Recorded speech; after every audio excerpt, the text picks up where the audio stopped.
Hi friends, എല്ലാവർക്കും കാറ്റത്തേക്കിളിക്കൂടെ റിവ്യൂയിലേക്ക് സ്വാഗതം. ഈ റിവ്യൂ നിങ്ങൾക്ക് ഇഷ്ടമായെങ്കിൽ ലൈക്ക് ചെയ്തും സബ്സ്ക്രൈബ് ചെയ്തും സപ്പോർട്ട് ചെയ്യണം. നിധിയും സുധീഷും ഇന്റർവ്യൂവിന് പോകാനായി ഇറങ്ങുമ്പോൾ സുഭാഷ് ഏട്ടാന്ന് വിളിച്ച് സുധീഷ് കൊടുത്ത നൈറ്റിയും ഇട്ടുകൊണ്ട് അവിടേക്ക് വരികയാണ് സുനന്ദ. സുഭാഷ് കണ്ണു തള്ളി സുനന്ദയെ നോക്കുമ്പോൾ എല്ലാവരും പുഞ്ചിരിച്ച് അവരെ ശ്രദ്ധിക്കുകയാണ്. സുധീഷ് പതി പറയുന്നു, അത് ഞാൻ ഇയാൾക്ക് വാങ്ങിയ നൈറ്റിയാ. നിധി പറയുന്നു, അത് മനസ്സിലായി, പക്ഷെ ചേരുന്നത് അവൾക്ക്. സുനന്ദ ചോദിക്കുന്നു, സുഭാഷ് ഏട്ടാ നൈറ്റി നന്നായിട്ടുണ്ടോ? എങ്ങനെയുണ്ട് എനിക്ക് നോക്കി പറ. നിധി പറയുന്നു, സുഭാഷ് ഇന്നലെ ഒരു ഗിഫ്റ്റ് കൊടുത്തില്ലേ, ആ നൈറ്റിയാണിത്. സുഭാഷ് ഏട്ടൻ കൊടുക്കാൻ നാണിച്ചു നിന്നപ്പോൾ സുധീഷ് എടുത്തു കൊടുത്തില്ലേ ആ നൈറ്റി. സുനന്ദ ചോദിക്കുന്നു, നിങ്ങൾ പുറത്തു പോവാണോ? നിധി പറയുന്നു, എനിക്കൊരു ഇന്റർവ്യൂ ഉണ്ട്, പോയിട്ട് വരാം. അപ്പോൾ സുനന്ദ പറയുകയാണ്, ഓക്കെ, ഓൾ ദി ബെസ്റ്റ്, നന്നായി പെർഫോം ചെയ്യണം കേട്ടോ. ബൈക്കിന്റെ അരികിലേക്ക് വന്ന സുധീഷ് പറയുന്നു, സുനന്ദ നൈറ്റി ഇടുന്നുണ്ടല്ലോ, പിന്നെന്താ ഇയാൾക്കിട്ടാൽ? നിധി പറയുന്നു, അത് ഓരോരുത്തരുടെയും പേഴ്സണൽ ചോയ്സാ, അത് ചോദ്യം ചെയ്യാനുള്ള അധികാരം വേറെ ആർക്കുമില്ല. അങ്ങനെ അവരവിടെ വന്ന് പോകുമ്പോൾ സുനന്ദ പറയുകയാണ്, ഈ നൈറ്റി എങ്ങനെയുണ്ടെന്ന് പറഞ്ഞില്ലല്ലോ സുഭാഷ് ഏട്ടാ. നന്നായിട്ടുണ്ടെന്ന് സുഭാഷ് പറയുമ്പോൾ സുനന്ദ പറയുകയാണ്, ആദ്യമായിട്ട് എനിക്ക് സുഭാഷ് ഏട്ടൻ എടുത്തു തന്ന ഡ്രസ്സല്ലേ, എങ്ങനെ നന്നാകാണ്ടിരിക്കും? പുഞ്ചിരിച്ച് നികേഷ് പറയുന്നു, അപ്പൊ ശരി, നിങ്ങൾ നൈറ്റിയെ കുറിച്ച് സംസാരിക്കട്ടോ, ഞാൻ പോട്ടെ. ഇത് കേട്ട് സുഭാഷ് എടാന്ന് വിളിക്കുമ്പോൾ നികേഷ് ചിരിച്ചുകൊണ്ട് അകത്തേക്ക് പോവുകയാണ്. സുനന്ദ പറയുന്നു, എനിക്ക് ഒത്തിരി ഇഷ്ടപ്പെട്ടു സുഭാഷ് ഏട്ടാ, നല്ല കളറ്, നന്നായിട്ടുണ്ട്. സുഭാഷ് പുഞ്ചിരിച്ച് സുനന്ദയെ നോക്കുകയാണ്. തുടർന്ന് നിധിയെയും കൂട്ടി സുധീഷ് ആ ഓഫീസിന്റെ അരികിലേക്ക് വരികയാണ്. നിധി ചോദിക്കുന്നു, ഇവിടെയാണല്ലേ, ഞാൻ ഇന്ന് ഓൺലൈനിൽ സെർച്ച് ചെയ്തിരുന്നു, നല്ല പ്രൊഫൈലുള്ള കമ്പനിയാ. സുധീഷ് മനസ്സിൽ പറയുന്നു, മെസ്സേജ് വായിച്ചിട്ടും മറുപടി ഒന്നും ഇല്ലല്ലോ. നിധി പറയുന്നു, താങ്ക്സ് ഉണ്ട് കേട്ടോ, ഇത്രയും വലിയൊരു കമ്പനിയിൽ ഇന്റർവ്യൂ റെഡിയാക്കിയതിന് സുധീഷിനും സുഭാഷ് ഏട്ടനും താങ്ക്സ് ഉണ്ടെന്ന്. സർട്ടിഫിക്കറ്റ്സ് ഒന്നും എന്റെ കയ്യിലില്ലാത്തത് പ്രശ്നമാകില്ലല്ലോ അല്ലേ? സുധീഷ് പറയുന്നു, ഏയ് അതൊന്നും വേണ്ട, അതൊക്കെ സുഭാഷ് ഏട്ടൻ സംസാരിച്ചിട്ടുണ്ട്, ഇയാള് ധൈര്യത്തോടെ പോയിട്ട് അറ്റൻഡ് ചെയ്താൽ മാത്രം മതി. നിധി പറയുന്നു, ധൈര്യമൊക്കെ ഉണ്ട്, പക്ഷേ ഇപ്പൊ ഒരു പേടി പോലെയും തോന്നുന്നുണ്ട്. എന്തിനെന്ന് സുധീഷ് ചോദിക്കുമ്പോൾ നിധി പറയുകയാണ്, ജീവിതത്തിലെ ആദ്യത്തെ ഇന്റർവ്യൂ അല്ലേ, അതാ. സുധീഷ് പറയുന്നു, അതൊന്നും കുഴപ്പമില്ലാന്നേ, കിട്ടുവന്നേ, ഞാനേ ബൈക്ക് പാർക്ക് ചെയ്തിട്ട് വരാം, ഇയാൾ അങ്ങോട്ട് നിൽക്ക്. തുടർന്ന് കുറച്ചങ്ങോട്ടേക്ക് മാറി നിന്ന് സുധീഷ് അനൂപിന്റെ ഫോണിലേക്ക് വിളിക്കുകയാണ്. ഫോൺ അറ്റൻഡ് ചെയ്ത അനൂപിനോട് സുധീഷ് പറയുന്നു, എടാ അനൂപ്, ഞാനാടാ, പറയടാന്ന് അനൂപ് പറയുമ്പോൾ സുധീഷ് പറയുകയാണ്, എടാ എത്ര നേരമായിട്ടാ ഞാൻ നിന്നെ വിളിച്ചോണ്ടിരിക്കുക, ഞാൻ ദേ നിധിയും കൂട്ടി ഓഫീസിൽ വന്നിട്ടുണ്ട്, അവൾ ഓഫീസിന്റെ ഫ്രണ്ടിലുണ്ടടാ, ഞാനിപ്പോ അകത്തേക്ക് കൂട്ടിക്കൊണ്ട് വരാമേ. എടാ മച്ച, ഇന്ന് ഇന്റർവ്യൂ സെറ്റ് അല്ലേ? അനൂപ് പറയുന്നു, എടാ ഇന്നൊന്നും പറ്റില്ല, പ്രതീക്ഷിക്കാതെ അച്ഛൻ ഓഫീസിലേക്ക് വന്നിട്ടുണ്ട്, നീ തിരിച്ചു പോ. സുധീഷ് ചോദിക്കുന്നു, എടാ നീ എന്ത് വർത്തമാനോടെ പറയുന്നത്, ഞാൻ നിധിയെ കൂട്ടിക്കൊണ്ട് വന്നിട്ടുണ്ട്, ഇവിടെ ഇപ്പം ഓഫീസിന്റെ മുന്നിൽ നിന്നാ വിളിക്കുന്നത്. അനൂപ് പറയുന്നു, എവിടെ നിന്ന് വിളിച്ചാലും ഞാൻ എന്ത് ചെയ്യാനാ? സുധീഷ് പറയുന്നു, എടാ അനൂപെ, നീ നിന്റെ അച്ഛന്റെ അടുത്തൊന്ന് സംസാരിക്ക്. അനൂപ് പറയുന്നു, ഒരു രക്ഷയില്ലടാ, നീ അവളെ കൊണ്ട് പോകാൻ നോക്ക്, അച്ഛനുള്ളപ്പോൾ ഒരു കാര്യവും നടക്കത്തില്ല. സുധീഷ് പറയുന്നു, എടാ പ്ലീസ് ഡാ, എനിക്ക് വേണ്ടി ഒന്ന് അഡ്ജസ്റ്റ് ചെയ്യ്, ആ പാവൻ രാത്രി മുതലേ ഇന്റർവ്യൂ എന്ന് പറഞ്ഞ് പ്രിപ്പയർ ആയി നിൽക്കുകയായിരുന്നു. അനൂപ് ചോദിക്കുന്നു, എടാ ഒരു ഫേക്ക് ഇന്റർവ്യൂവിന്റെ പേരില് ആ കുട്ടിയെ കൊണ്ട് ഇത് ചെയ്യിച്ചാ നീ എത്ര വലിയ ഫ്രോഡാടാ? സുധീഷ് പറയുന്നു, എടാ സിറ്റുവേഷൻ അതായതുകൊണ്ടല്ലേ, അധികം നേരമൊന്നും എടുക്കണ്ട, അകത്ത് വിളിച്ചു വരുത്തി 2 ചോദ്യം ചോദിച്ച് അറിയിക്കാന്ന് പറഞ്ഞാ വിട്ടാ മതി. അടിയ ജോലിയൊന്നും കൊടുക്കാൻ ഞാൻ ആവശ്യപ്പെടുന്നില്ലല്ലോ. അനൂപ് പറയുന്നു, കളിക്കാൻ നിക്കല്ലേ സുധീഷേ, ഓഫീസിൽ ആര് വരുന്നു പോകുന്നു അച്ഛന് ക്യാബിലിരുന്ന് കാണാം, ഞാൻ അവളെ വിളിച്ച് ഇന്റർവ്യൂ നടത്തിയാലേ പിന്നെ എനിക്ക് ഇങ്ങോട്ട് കയറാൻ പറ്റാതെയാകും. എടാ അച്ഛൻ ചോദിച്ചാൽ ഞാൻ എന്ത് പറയും? വെറുതെ ആ കുട്ടിയെ പറ്റിക്കാൻ ഇന്റർവ്യൂ നടത്തിയതാണെന്നോ? അതൊന്നും ശരിയാകില്ല, നീ അവളെയും കൂട്ടി പോകാൻ നോക്കി. സുധീഷ് പറയുന്നു, എടാ അനൂപ്, ഞാൻ പറയട്ടെ. അനൂപ് ഫോൺ കട്ട് ചെയ്യുകയാണ്. അരികിലേക്ക് വന്ന സുധീഷിനോട് നിധി പറയുന്നു, അകത്തേക്ക് പോകാം. സുധീഷ് പറയുന്നു, സോറി, നമ്മൾ ബൈക്കിൽ വരുമ്പോഴേ അവര് വിളിച്ചിരുന്നു അത്രേ, കിട്ടിയില്ലാന്ന്. ചെയർമാന് എന്തോ ഒരു അത്യാവശ്യ ട്രിപ്പ്, അതുകൊണ്ട് ഇന്നത്തെ ഇന്റർവ്യൂ ക്യാൻസൽ ചെയ്തു. നിധി, ഇന്നത്തേത് നടക്കില്ലെന്നേ ഉള്ളൂ, ഇന്റർവ്യൂ വേറൊരു ദിവസം ചെയ്യാമെന്ന് പറഞ്ഞു, താൻ ടെൻഷൻ അടിക്കല്ലേ. എടാ സോറി, ഇത് ഞാൻ പ്രതീക്ഷിച്ചില്ല. നിധി പറയുന്നു, സാരയില്ല, അല്ലെങ്കിലും ഈ കാര്യത്തിൽ സുധീഷ് എന്ത് ചെയ്തു? അവര് വീണ്ടും വിളിക്കാമെന്ന് പറഞ്ഞതല്ലേ, നമുക്കിപ്പോ പോകാം. സുധീഷ് പറയുന്നു, ചെയർമാൻ എന്തോ അത്യാവശ്യം ആയതുകൊണ്ടാ, നമ്മുടെ ഇൻകൺവീനിയൻസിന് അവര് സോറിയും പറഞ്ഞു. നിധി പറയുന്നു, അതൊന്നും സാരമില്ല, ഇത്രയും വലിയ കമ്പനിയല്ലേ, അത്ര ഈസി ആയിട്ട് ജോലി കിട്ടുമോ? ഇല്ലല്ലോ. സുധീഷ് വണ്ടി എടുത്തിട്ട് വാ, നമുക്ക് പോകാം. ഇത് കേട്ട് സുധീഷ് ബൈക്ക് എടുക്കാനായി പോകുമ്പോൾ വിഷമത്തോടുകൂടി ആലോചിച്ച് നിൽക്കുകയാണ് നിധി. പിന്നീട് കാണിക്കുന്നത് സുഭാഷിന്റെ ജോലിസ്ഥലത്തേക്ക് വരികയാണ് സുധീഷ്. സുഭാഷ് ചോദിക്കുന്നു, നീയോ എന്താടാ മുഖം വല്ലാതിരിക്കുന്നത്? സുധീഷ് പറയുന്നു, എല്ലാം തുലഞ്ഞു സുഭാഷ് ഏട്ടാ, ഇന്നത്തെ ഇന്റർവ്യൂ. സുഭാഷ് ചോദിക്കുന്നു, നിധി നന്നായിട്ട് അറ്റൻഡ് ചെയ്തില്ലേ? സുധീഷ് പറയുകയാണ്, അത് നടന്നില്ല സുഭാഷ് ഏട്ടാ, സത്യമായിട്ടും എല്ലാം പറഞ്ഞുറപ്പിച്ചിട്ടാ ഞാൻ പോയത്, എന്റെ ഫ്രണ്ട് മാത്രമേ ഓഫീസിലുണ്ടാകൂ, അച്ഛൻ കാണില്ല, അവൻ ഇന്റർവ്യൂ ചെയ്തോളാമെന്ന് പറഞ്ഞ ധൈര്യത്തിലാ ഞാൻ നിധിയെ കൂട്ടി പോയത്. അവിടെ ചെന്നപ്പോൾ അവന്റെ അച്ഛൻ ഓഫീസിലിരിക്കുന്നു, അതുകൊണ്ടെന്ന് സുഭാഷ് ചോദിക്കുമ്പോൾ സുധീഷ് പറയുകയാണ്, അച്ഛനുള്ളപ്പോൾ എങ്ങനെ നടക്കും ചേട്ടാ? അച്ഛനുള്ളത് കൊണ്ട് പറ്റില്ല എന്ന് പറഞ്ഞ് അവൻ മടക്കി അയച്ചു. ഇന്റർവ്യൂ നടന്നില്ല, ഞാൻ നിധിയെ തിരിച്ചു കൊണ്ടുചെന്നാക്കുകയും ചെയ്തു. സുഭാഷ് ചോദിക്കുന്നു, എടാ അച്ഛനുള്ളപ്പോൾ ഇന്റർവ്യൂ എടുത്താൽ എന്താ? സുധീഷ് പറയുന്നു, അല്ല, അച്ഛൻ അറിയാതെ അവിടെ വിളിച്ചത്. സുഭാഷ് ചോദിക്കുന്നു, അയാളുടെ അച്ഛനല്ലേ സ്ഥാപനത്തിന്റെ ഉടമ, ഇന്റർവ്യൂവിൽ സെലക്ട് ആയി കഴിഞ്ഞാ അപ്പൊ അച്ഛൻ അറിയില്ലേ? സത്യം പറയടാ, ഇത് ശരിക്കുള്ള ഇന്റർവ്യൂ ആയിരുന്നു അതോ നീ എന്തെങ്കിലും ഫ്രോഡ് കാണിച്ചോ? സുധീഷ് ചോദിക്കുന്നു, ഫ്രോഡോ? ഞാനോ? അതങ്ങനെയല്ല സുഭാഷ് ഏട്ടാ, ശരിക്കും ഇന്റർവ്യൂ ചെയ്യാമെന്ന് അവ സമ്മതിച്ചതാണ്, പക്ഷേ ജോലി ഉറപ്പൊന്നും പറഞ്ഞിട്ടുണ്ടായിരുന്നില്ല. അവളൊരു ജോലി പ്രതീക്ഷിക്കുന്നുണ്ടല്ലോ, അതിനുള്ള ശ്രമങ്ങൾ നമ്മുടെ ഭാഗത്തുനിന്ന് നടക്കുന്നുണ്ടെന്ന് തടഞ്ഞുകൊണ്ട് സുഭാഷ് പറയുന്നു. എടാ ശരിക്കും റാസ്കല് നീയല്ലേടാ? സുധീഷ് പറയുന്നു. ഞാനോ? ഞാൻ ശരിക്കും അവളുടെ ഒരു സന്തോഷത്തിന് വേണ്ടിയിട്ടല്ലേ? സുഭാഷ് പറയുകയാണ്. മതി മതി നിർത്ത് ഭയ്യ, ആ മുറിയിൽ സിമന്റ് കൂട്ടാൻ പറ. അങ്ങനെ സുഭാഷ് അവിടെ നിന്ന് പോകാനായി തുടങ്ങുമ്പോൾ കയ്യിൽ പിടിച്ച് സുധീഷ് പറയുന്നു. സുഭാഷ് ഏട്ടാ നിക്ക്, എന്റെ മനസ്സിൽ ഒരു സമാധാനവും ഇല്ലാതെയാ ഞാൻ ഇങ്ങോട്ട് വന്നത്. അപ്പോ ചേട്ടൻ എന്നെ വിട്ടിട്ട് അങ്ങോട്ട് പോവുക? സുഭാഷ് പറയുന്നു. എടാ ഞാൻ ഓർക്കുന്നതേ ആ പെൺകുട്ടിയുടെ ഗതികേടാ. അവൾ എന്ത് തെറ്റാടാ നിന്നോട് ചെയ്തത്? നീ എന്തിനാ അവളെ ഇങ്ങനെ ചതിക്കാൻ നോക്കുന്നത്? സുധീഷ് പറയുന്നു. ഇങ്ങനെ ചതിന്നൊന്നും പറയല്ലേ സുഭാഷ് ഏട്ടാ, ഇതല്ലാതെ ഞാൻ പിന്നെ വേറെ എന്ത് ചെയ്യണമായിരുന്നു? സുഭാഷ് ചോദിക്കുന്നു. ഇനി എത്ര കാലം നീ നുണ പറഞ്ഞ് ജീവിക്കും? സുധീഷ് പറയുന്നു. അത് ചേട്ടാ, എങ്ങനെയെങ്കിലും ഞാൻ അവളെ ഒന്ന് ഇംപ്രസ് ചെയ്യണ്ടേ, അതിനല്ലേ ഞാൻ ഇങ്ങനെ ഓരോന്ന് കാണിക്കുന്നത്? സുഭാഷ് പറയുന്നു. എടാ ഒരു പെണ്ണ് ഇംപ്രസ്ഡ് ആകണമെങ്കിൽ ആണിന് സത്യം ഉണ്ടാകണം. വേറെ എന്തൊക്കെയുണ്ടെങ്കിലും സത്യമില്ലാത്ത ഒരു പുരുഷനെ ഒരു പെണ്ണും വിശ്വസിക്കില്ല.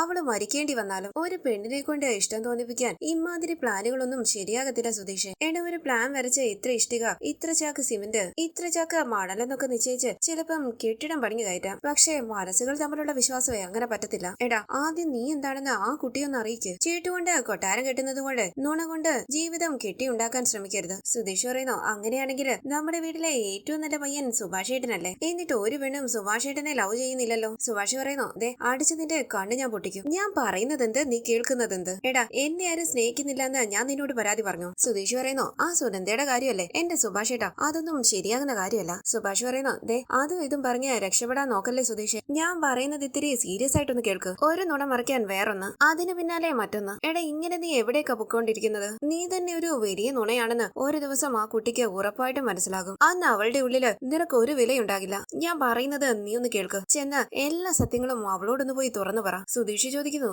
എന്തിന്? അത് ഞാൻ ചെയ്യുകയൊന്നുമില്ല. സുബേഷ് ഏട്ടാ, നിങ്ങൾ പറയുന്ന ഈ സത്യസന്ധത സ്കൂളിൽ പഠിച്ച സന്മാർഗ ബുക്കിലുണ്ടാകും, ജീവിതത്തിൽ അതൊന്നും ഉണ്ടാകില്ലെന്നേ. ഇത്രയും കഷ്ടപ്പെട്ട് ഞാൻ അവളെ ഇവിടെ എത്തിച്ചിട്ട് ആ വീട്ടിൽ താമസിപ്പിക്കാൻ തുടങ്ങിയിട്ട് ഞാൻ സത്യം പറയണോ? പിന്നെ അതോടെ നീയും വേണ്ട നിന്റെ വീടും വേണ്ടെന്ന് പറഞ്ഞ് അവള് വലിച്ചെറിഞ്ഞിട്ട് അങ്ങ് പോകും. അതൊന്നും നടക്കുന്ന കാര്യമല്ല. സുഭാഷ് പറയുന്നു. സുധീഷേ നുണ ഓർമ്മയിൽ വെക്കാൻ പാടാ, അത് എപ്പോഴെങ്കിലും പൊളുങ്ങി തന്നെ ആകണം. നോക്ക്, നീ ചെയ്തതെല്ലാം നുണയാണെന്നറിയുമ്പോൾ പിന്നീട് സത്യം പറഞ്ഞ പോലും അവള് വിശ്വസിക്കില്ല. ജീവിതകാലം മുഴുവൻ അവള് നിന്നെ സംശയത്തോടെ മാത്രമേ നോക്കുകയുള്ളൂ. അത് നിനക്ക് വേണോ? എടാ ഞാൻ പറയുന്നതൊന്ന് കേൾക്ക്. സുധീഷ് പറയുന്നു. എന്റെ സുഭാഷേട്ടാ, സുഭാഷേട്ടൻ പറയുന്നതൊന്നും ശരിയാകില്ല. അതെ അവൾക്കിപ്പോ വേണ്ടത് ഒരു ജോലിയാ. അത് വാങ്ങിക്കൊടുക്കാൻ പറ്റിയാൽ അവൾക്ക് എന്നെ പറ്റി ഒരു മതിപ്പ് വരും. ആ ഗ്യാപ്പിലൂടെ ഞാൻ പ്രേമം ഉണ്ടാക്കിയെടുത്തോളാം. എന്റെ സുഭാഷേട്ടാ, ആദ്യം പെൺകുട്ടികളിൽ ഒരു മതിപ്പുണ്ടാക്കിയെടുക്കണം. അതിന് നമുക്ക് എന്ത് വേണമെങ്കിലും പ്രയോഗിക്കാം. സെന്റിമെന്റ്സോ കരച്ചിലോ തള്ളിമറിക്കലോ, അല്ലെങ്കിൽ ഞാനൊരു പാവമാണേ എന്നെ ആരെങ്കിലും മനസ്സിലാക്കുന്നില്ല എന്നുള്ള ഒരു ആറ്റിറ്റ്യൂഡോ, അങ്ങനെ എന്തും. ഈ പ്രണയം ഉണ്ടാക്കിയെടുക്കുന്നവർക്ക് എന്ത് നുണയും ചിലവാകും സുഭാഷേട്ടാ. വൺസ് പ്രേമം വന്നു കഴിഞ്ഞാൽ ഈ നുണകളൊക്കെ തന്നെ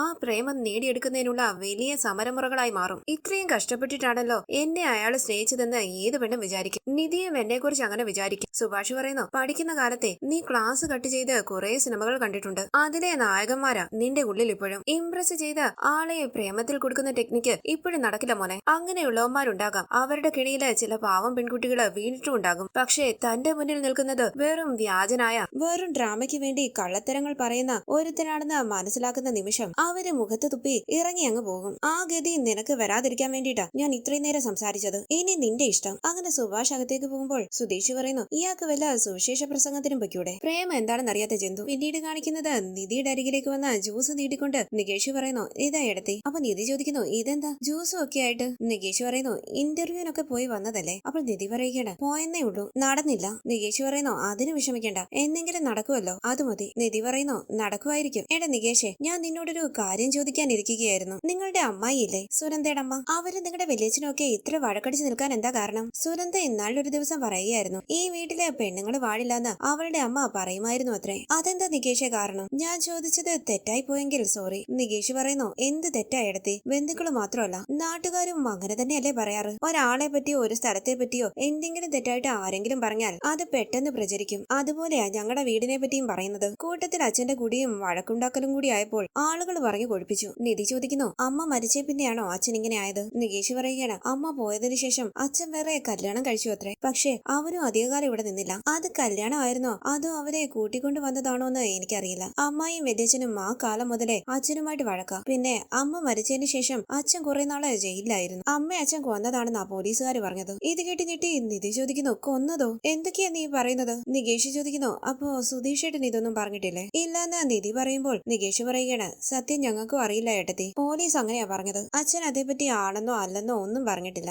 അതിനുശേഷമാ ഈ വീട് ഇങ്ങനെയായി പോയത്. സുധീഷേട്ടൻ ചിലപ്പോൾ മനഃപൂർവ്വം പറയാതിരുന്നതായിരിക്കും. ഇങ്ങനെ ഒരു കാര്യം പറഞ്ഞു നടക്കാൻ പറ്റില്ലല്ലോ. അയ്യോ, ഇതൊന്നും കേട്ട് ഏട്ടത്തി പേടിക്കണ്ട കേട്ടോ. ആളുകൾ പറയുന്നത് പോലെ ഇവിടെ ഉള്ളവര് അത്ര മോശം ആൾക്കാരൊന്നും അല്ല. ഈ സമയം സുഭാഷ് അവിടേക്ക് വരികയാണ്. നികേഷ് ചോദിക്കുന്നു, ഇതെന്താ ഈ സമയത്ത്? സുഭാഷ് പറയുന്നു, എടാ ഒരു സാധനം എടുത്തില്ല, അകത്തൊരു കവർ ഇരിപ്പുണ്ട്, അത് നീ എടുത്തോണ്ട് വാ. ഇത് കേട്ട് നികേഷ് അകത്തേക്ക് പോകുമ്പോൾ നിധി പറയുന്നു, സുഭാഷ് ഏട്ടാ, ഇന്റർവ്യൂവിന്റെ കാര്യമൊന്നും ചോദിച്ചില്ലല്ലോ. അത് നടന്നില്ല, അവിടെ ആളില്ലെന്ന്, ഡേറ്റ് മാറ്റി വെച്ചു. ഇനി എന്ന് നടക്കുമെന്നും അറിയില്ല, ഒന്ന് അന്വേഷിച്ച് പറയാൻ പറ്റുമോ? നികേഷ് ഒരു കവറുമായി അവിടേക്ക് വന്നിട്ട് ഈ കവർ അല്ലേ എന്ന് ചോദിച്ച് സുഭാഷിന്റെ കയ്യിലേക്ക് കൊടുക്കുകയാണത്. സുഭാഷ് അത് വാങ്ങി അവിടെ നിന്ന് പോകാനായി തുടങ്ങുമ്പോൾ നിധി പറയുന്നു, സുഭാഷ് ഏട്ടനൊന്നും പറഞ്ഞില്ലല്ലോ. സുഭാഷ് ചോദിക്കുന്നു, മോളെ മോക്ക് എന്റെ കൂടെ ഒന്ന് വരാൻ പറ്റുമോ? എവിടേക്കെന്ന് നിധി ചോദിക്കുമ്പോൾ സുഭാഷ് പറയുകയാണ്, ഇവിടെ തൊട്ടടുത്ത്, നമുക്ക് വേഗം തന്നെ തിരിച്ചു വരാം. അങ്ങനെ സുഭാഷ് ഫോണിലൂടെ പറയുന്നു, രാമകൃഷ്ണേട്ടാ ഒന്നൊന്ന് വീട് വരെ വരുമോ? നമുക്കൊന്ന് സൈറ്റ് വരെ പോണം. തുടർന്ന് ഓട്ടോയിൽ നിധിയെയും കൂട്ടി സുഭാഷ് തന്റെ പണി നടക്കുന്ന സ്ഥലത്തേക്ക് വരികയാണ്. നിധി ചോദിക്കുന്നു, ഇതാണോ സുഭാഷ് ഏട്ടന്റെ സൈറ്റ്? അതേന്ന് പറഞ്ഞ് സുഭാഷ് അകത്തേക്ക് പോകുമ്പോൾ പിന്നാലെ പോവുകയാണ് നിധി. അവിടേക്ക് വന്ന ഒരാൾ പറയുന്നു, സുധീഷ് പത്നി അല്ലേ ഭയ്യ? നമസ്തേ, സുഖമല്ലേ? നിധി പറയുന്നു, അതെ. ഈ നാട്ടുകാരനല്ല അല്ലേ? ബംഗാളാണെന്ന് അയാൾ പറയുമ്പോൾ നിധി പറയുകയാണ്, മലയാളം നന്നായിട്ട് പറയുന്നുണ്ടല്ലോ. അയാൾ പറയുകയാണ്, ഏട്ടന്റെ കൂടെ അല്ലേ? മലയാളം നന്നായിട്ട് പറയും, പാട്ടും പാടും. അങ്ങനെ അയാൾ അവിടെ നിന്ന് പോകുമ്പോൾ കവർ അകത്തേക്ക് വെച്ചിട്ട് അവിടേക്ക് വരികയാണ് സുഭാഷ്. നിധി പറയുന്നു, ഇത് വലിയ കൺസ്ട്രക്ഷൻ ആണല്ലോ സുഭാഷ് ഏട്ടാ. ഇവിടെ സുഭാഷ് ഏട്ടന്റെ കീഴില് എത്ര പണിക്കാരുണ്ട്? ആർക്കിടെക്ട് ഡിസൈൻ തന്നാ പിന്നെ മുഴുവൻ സുഭാഷ് ഏട്ടൻ നോക്കി നടത്തുകയാണോ ചെയ്യുക? സുഭാഷ് പറയുന്നു, മോളെ നുണ പറയുന്നത് എനിക്കിഷ്ടമല്ല. ഒരു നുണയുടെ പേരിൽ ജീവിക്കുന്നത് അത്രയും ഇഷ്ടമല്ല. ഞാനൊരു ആർക്കിടെക്ട് ആണെന്നല്ലേ ആദ്യം സുധീഷ് മോളോട് പറഞ്ഞിരുന്നത്. ആ കള്ളം പൊളിയുമെന്ന് അവന് തോന്നിയപ്പോഴായിരിക്കും അവൻ എന്നെ സൂപ്പർവൈസർ ആക്കിയത്. നേരത്തെ കണ്ടില്ലേ ഭയ്യ, അവരെ പോലൊരു മേസ്തിരി, ദിവസക്കൂലിക്ക് ജോലി എടുക്കുന്ന ഒരു തൊഴിലാളി മാത്രമാണ് ഞാൻ. ഇത് കേട്ട് നിധി ഞെട്ടി വിശ്വസിക്കാനാകാതെ നിൽക്കുകയാണ്. സുഭാഷ് പറയുന്നു, ഇന്ന് മോളൊരു ഇന്റർവ്യൂവിന് പോയില്ലേ? അത് ഞാൻ പറഞ്ഞ സ്ഥലമല്ല. നിധി ചോദിക്കുന്നു, അപ്പോ സുധീഷ് എന്നെ കൂട്ടിക്കൊണ്ടുപോയത്? സുഭാഷ് പറയുന്നു, അത് അവൻ അറിയുന്ന ഏതോ സ്ഥലമാണ്. മോക്ക് പോയി ജോലി ചെയ്യാൻ പറ്റുന്ന തരത്തിലുള്ള ഒരു കമ്പനിയും എനിക്കറിയില്ല. മോൾ എന്റെ അടുത്ത് വന്ന ജോലി ചോദിച്ചപ്പോഴാ സുധീഷ് ഇങ്ങനെയാണ് പറഞ്ഞതെന്ന് എനിക്ക് മനസ്സിലായത്. ആ സമയത്ത് സത്യം പറയാനാകാതെ ഞാനെന്ന് മിണ്ടാതിരുന്നു. പക്ഷേ എത്ര നാളത്തേക്ക് എനിക്ക് സത്യം മൂടി വെക്കാൻ പറ്റും? അതുകൊണ്ടാ എല്ലാം നേരിട്ട് കാണിച്ചു തരാൻ ഇങ്ങോട്ട് കൂട്ടിക്കൊണ്ടു വന്നത്. മോളെ, ഞാനൊരു സാധാരണ മേസ്തിരി മാത്രമാണ്. അവന്റെ നുണയുടെ ഔദാര്യത്തിൽ എനിക്ക് സൂപ്പർവൈസറായിട്ട് അഭിനയിക്കേണ്ട. കാലങ്ങളായിട്ടുള്ള ശീലം കൊണ്ട് നിങ്ങളെ പോലെയുള്ള ആളുകൾ ഉണ്ടാക്കുന്ന ഡിസൈനുകൾ എങ്ങനെ ഉണ്ടാക്കണമെന്ന് അറിയാമെന്ന് മാത്രമേ ഉള്ളൂ. അതുകൊണ്ട് സൂപ്പർവൈസർ കുറെ പണികൾ എന്നെ ഏൽപ്പിക്കാറുണ്ടെന്ന് മാത്രം. 10ാം ക്ലാസ് ജയിച്ചപ്പോൾ പഠിപ്പ് നിർത്തിയതാ. ആഗ്രഹം ഇല്ലാഞ്ഞിട്ടൊന്നുമല്ല. താഴെയുള്ളവർക്ക് വേറെ ആരും ഉണ്ടായിരുന്നില്ല. കണ്ടു തിറങ്ങിയ നിധി പറയുന്നു, പക്ഷേ സുധീഷ് എന്നോട് പറഞ്ഞത്? സുഭാഷ് പറയുന്നു, അവൻ എന്തുകൊണ്ടാ അങ്ങനെ പറഞ്ഞെന്ന് എനിക്കറിയില്ല. ഞാൻ ഈ പണിയാണ് ചെയ്യുന്നതെന്ന് പറയാനുള്ള നാണക്കേട് കൊണ്ടാണോ അതോ വേറെ എന്തെങ്കിലും കാരണം കൊണ്ടാണോ അവൻ അങ്ങനെ പറഞ്ഞതെന്ന് അറിയില്ല. ചിലപ്പോൾ എനിക്കൊരു ഗമയുണ്ടാക്കി തരാനായിരിക്കും. പാവം, സത്യം പറയാൻ പറ്റാത്തതിന്റെ വിഷമം അവനും ഉണ്ടാകും. അവൻ എന്തായാലും സത്യം പറയുമായിരിക്കും. പക്ഷേ അതുവരെ എനിക്ക് നിധിയുടെ മുഖത്ത് നോക്കാൻ പറ്റില്ല. അതാ ഞാൻ ഇപ്പോഴെങ്കിലും ഇതൊക്കെ തുറന്നു പറഞ്ഞത്. മോൾ എന്നോട് ജോലിയെ പറ്റി പറയുമ്പോഴൊക്കെ എനിക്ക് വലിയ ടെൻഷനായിരുന്നു. എനിക്കത് വാങ്ങിത്തരാൻ പറ്റുമെന്നുള്ള വിശ്വാസത്തിലല്ലേ മോൾ എന്നോട് ചോദിക്കുന്നത്. ആ സത്യം പറയാതിരിക്കുന്നത് ശരിയല്ലാന്ന് തോന്നി. നോക്ക്, ഈ കാരണം കൊണ്ട്